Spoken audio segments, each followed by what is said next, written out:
সমাজ পরিবর্তনে ঐক্যের বিকল্প নেই। তো এটি আমাদের সময় একটি পত্রিকা থেকে প্রকাশিত হয়েছে। প্রকাশ করেছেন সিরাজুল ইসলাম চৌধুরী। বিদ্যমান ব্যবসায়ী পরিবর্তনে সাংস্কৃতিক বিকল্প লাগবে। সাংস্কৃতিক ভাবনা বিকশিত করতে হবে খুব দ্রুত। বিশ্ববিদ্যালয়গুলোতে ছাত্র সংসদ নির্বাচন দিতে হবে।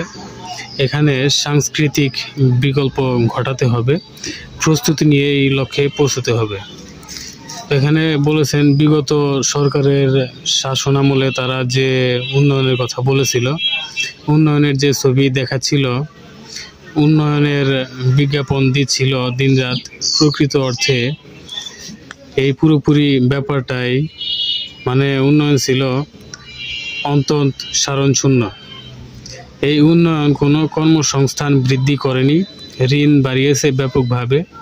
কর্মসংস্থান বৃদ্ধি না হলে অর্থনীতি কখনো শক্ত হয়ে দাঁড়াতে পারে না। সমাজে অরাজকতা দেখা দেয়, এমনকি শিক্ষাক্ষেত্রেও অনীহা দেখা দেয়। আমরা উচ্চ শিক্ষার ক্ষেত্রে বলি, মান নেমে গেছে অত্যন্ত নিচে। এর একটা কারণ হচ্ছে অনীহা, কর্মসংস্থান নেই। এই যে ছাত্ররা পড়ছে, বাবা মা কষ্ট করে তাদের পড়াচ্ছেন, টাকা দিচ্ছেন, তাদের একটা স্বপ্ন আছে। সে যখন সেখান থেকে পড়াশোনা করে পাশ করে বেরিয়ে যাচ্ছে, তখন একটা অনিশ্চয়তার মধ্যে পড়ছে। কোথায় যাবে? তার কাজটা কি হবে? সে তার পরিবারের জন্য কি করতে পারবে? এই যে একটা অনিশ্চয়তা তৈরি হয়েছে, কর্মের অভাব তৈরি হয়েছে, সেটা কিন্তু শিক্ষার ক্ষেত্রে মারাত্মক প্রভাব ফেলেছে। আমাদের ছাত্র সংসদগুলো যখন খুব কার্যকর প্রতিষ্ঠান ছিল, সাংস্কৃতিক দিক থেকে, নেতৃত্ব তৈরির দিক থেকে তরুণদের উৎসাহিত ও উদ্বুদ্ধ করত, ভবিষ্যতে নেতৃত্ব দেওয়ার জন্য প্রস্তুত করত। আমরা 90 দশকের শুরুতেও স্বৈরাচারকে ক্ষমতাচ্যুত করেছিলাম। তারপর 1991 পরবর্তী যে গণতান্ত্রিক ব্যবস্থা আমরা আশা করেছিলাম, কিন্তু তারপরও অনির্বাচিত সরকার, সাময়িক সরকার এসেছে। বিশ্ববিদ্যালয়গুলোতে শিক্ষকদের নির্বাচন হয়, কর্মচারীদের নির্বাচন হয়, কিন্তু ছাত্রদের নির্বাচন হয় না। এই যে বিষয়টা, এটা অনেক ক্ষতি করেছে। এর দায় প্রত্যেকটা সরকারকেই নিতে হবে। এককভাবে কোনো সরকারকে দেওয়া যাবে না। বুর্জোয়া শাসকরা কেউই তরুণদের তারুণ্যকে রক্ষা করতে দেয়নি। তারুণ্যের গুণ হচ্ছে সংবেদনশীলতা, বিদ্রোহ, অন্যায়ের প্রতিবাদ রুখে দাঁড়ানো, ঐক্যবদ্ধ হওয়া।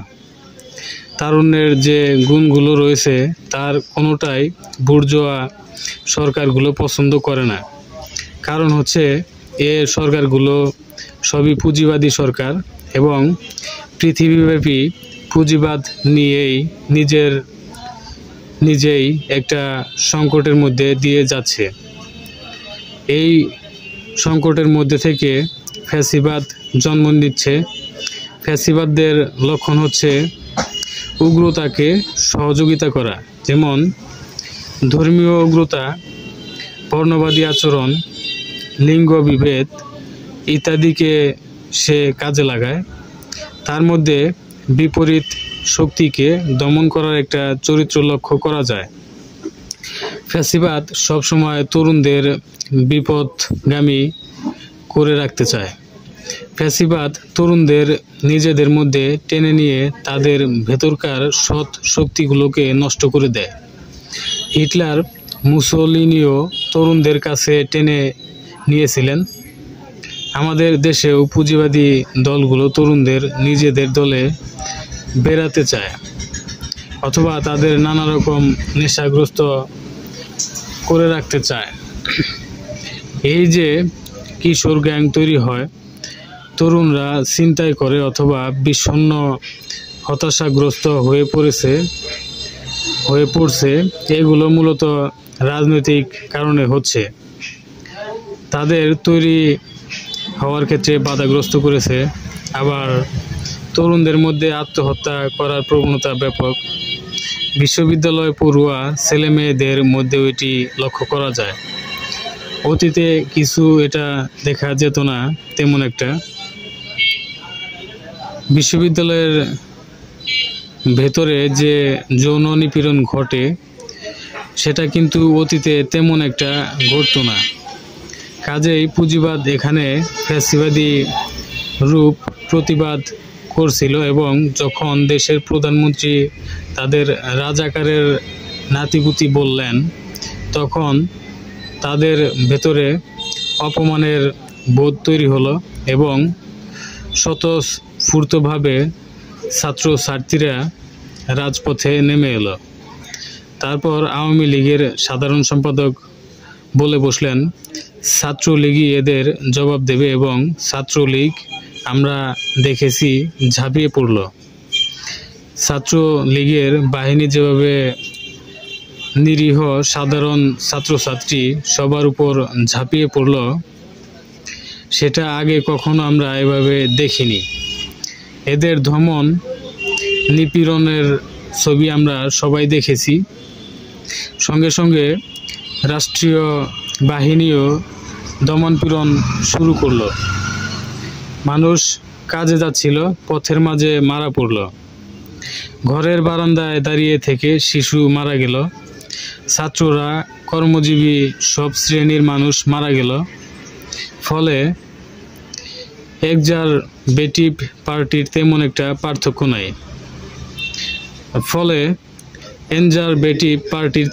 পার্থক্য নাই।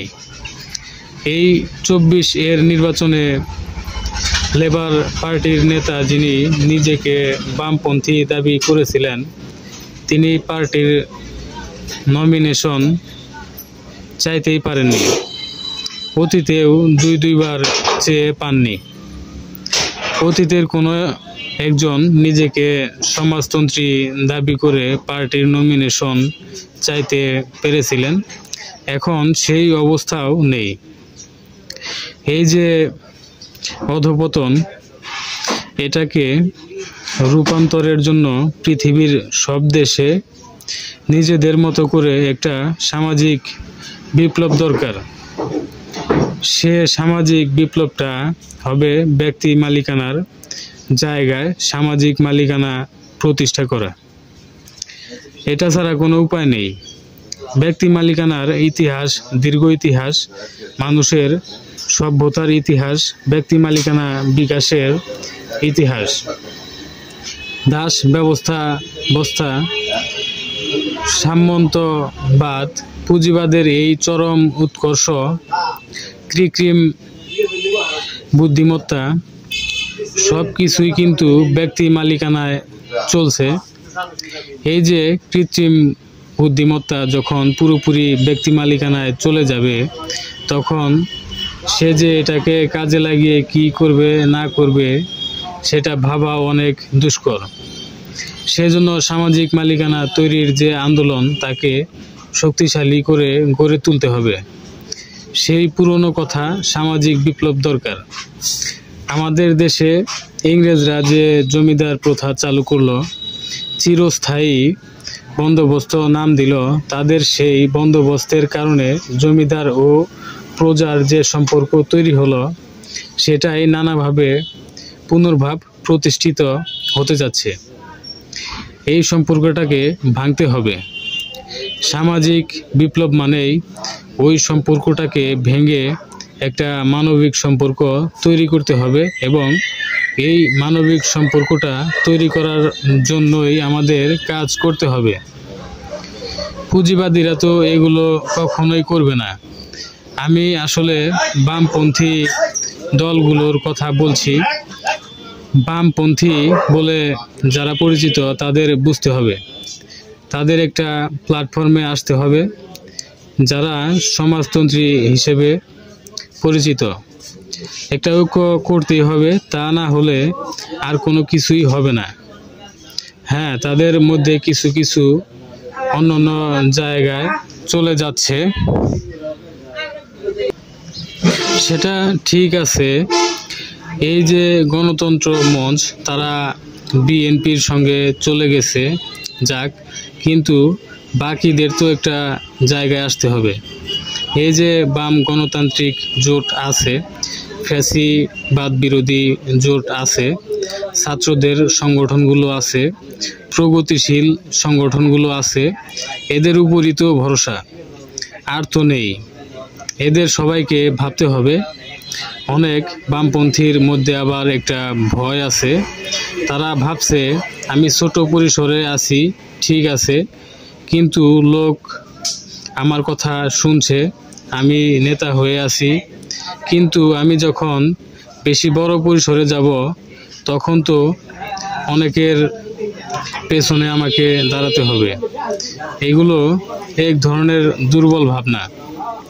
আবার কিছু আছে অনেকটা এনজিও টাইপ, এরা মনে করে সংস্কার, অধিকার এগুলোর কথা বললেই নামটাম ছাপা হচ্ছে, নানা রকম বিবৃতি দিচ্ছে।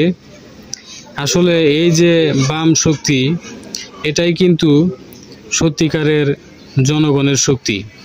সমাজটা পরিবর্তন করতে গেলে এদের প্রয়োজন। এখন আসলে সমাজ পরিবর্তনের সঙ্গে সঙ্গে এদের একটা যুক্ত ফ্রন্ট দরকার। যুক্ত ফ্রন্ট অবশ্যই কেন্দ্র নির্ভর হবে না, এটা সারা বাংলাদেশ থেকেই হবে। কেন্দ্রমুখী হলে কোনো লাভ আসবে না, এটাকে সমস্ত জায়গায় স্বয়ং সম্পূর্ণ হতে হবে, তাদের নিজেদেরই চালাতে হবে। কেন্দ্র থেকে হয়তো সহযোগিতা পেতে পারে, নেতৃত্ব পেতে পারে, কিন্তু বিকাশের চেষ্টা কেন্দ্রের বাইরে থেকেই করতে হবে। স্থানীয় উদ্যোক্তা দরকার, সাংস্কৃতিক বিপ্লবটা স্থানীয়ভাবে গড়ে তুলতে হবে। কেন্দ্রীয় সহযোগিতা থাকবে, কেন্দ্রের কাজ থাকবে স্থানীয়কে উৎসাহিত করা। বিদ্যমান ব্যবস্থা পরিবর্তনে সাংস্কৃতিক বিপ্লব লাগবে। সাংস্কৃতিক ভাবনা বিকশিত করতে হবে খুব দ্রুত। বিশ্ববিদ্যালয়গুলোতে ছাত্র সংসদ নির্বাচন দিতে হবে, এখানে সাংস্কৃতিক বিপ্লব ঘটাতে হবে। প্রস্তুতি নিয়ে এই লক্ষ্যে পৌঁছতে হবে। এছাড়া গণতন্ত্র যে নেই সেটা সত্য, এখানে এটা প্রকাশ করেছেন সিরাজুল ইসলাম চৌধুরী, ইমোরিটাস অধ্যাপক, ঢাকা বিশ্ববিদ্যালয়।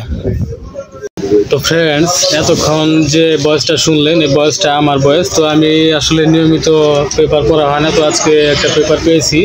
পেপারের মধ্যে এই যে দেখতে পাচ্ছেন যে নিউজটা, এই নিউজটা আমার ভালো লাগলো, তার জন্য আমি এই নিউজটা রিভিউ করলাম। তো ফ্রেন্ডস, এটা প্রকাশ করেছে সিরাজুল ইসলাম চৌধুরী, সে ইমোরিটাস অধ্যাপক, ঢাকা বিশ্ববিদ্যালয় থেকে। তো ফ্রেন্ডস, এই নিউজটা আমার ভালো লাগলো, তার জন্য আমি রিভিউ করলাম। তো এখানে যদি কোনো ভুলভ্রান্তি হয়ে থাকে তাহলে অবশ্যই ক্ষমা সুন্দর দৃষ্টিতে দেখবেন। তো ফ্রেন্ডস, আশা করি বুঝতে পেরেছেন। তো আরও একটি যে কথা, সেটা হচ্ছে এখানে যতগুলো ঔষধ দেখতে পাচ্ছেন, এই সকল ঔষধের বিস্তারিত রিভিউ আমি আমার এই চ্যানেলে প্রতিনিয়ত স্টেপ বাই স্টেপ পাবলিশ করছি, এবং ফার্মাসিস্ট কোর্স কমপ্লিট গাইডলাইনের সম্পূর্ণ বিস্তারিত নলেজ আমাদের এই চ্যানেলে স্টেপ বাই স্টেপ পাবলিশ হচ্ছে। তো ফ্রেন্ডস, আপনি যদি ফার্মেসি ব্যবসা শিখতে চান তাহলে অবশ্যই আমাদের এই চ্যানেলের সঙ্গে সংযুক্ত থাকবেন সাবস্ক্রাইব করে। তো ফ্রেন্ডস, আশা করি বুঝতে পেরেছেন। তো ফ্রেন্ডস, ভালো থাকবেন, সুস্থ থাকবেন, দেখা হবে পরবর্তী কোনো ভিডিওতে। ততক্ষণ সজাগ সচেতন থাকবেন। এতক্ষণ আমাদের সাথে থাকার জন্য আপনাকে অসংখ্য ধন্যবাদ। আসসালামু আলাইকুম, আল্লাহ হাফেজ।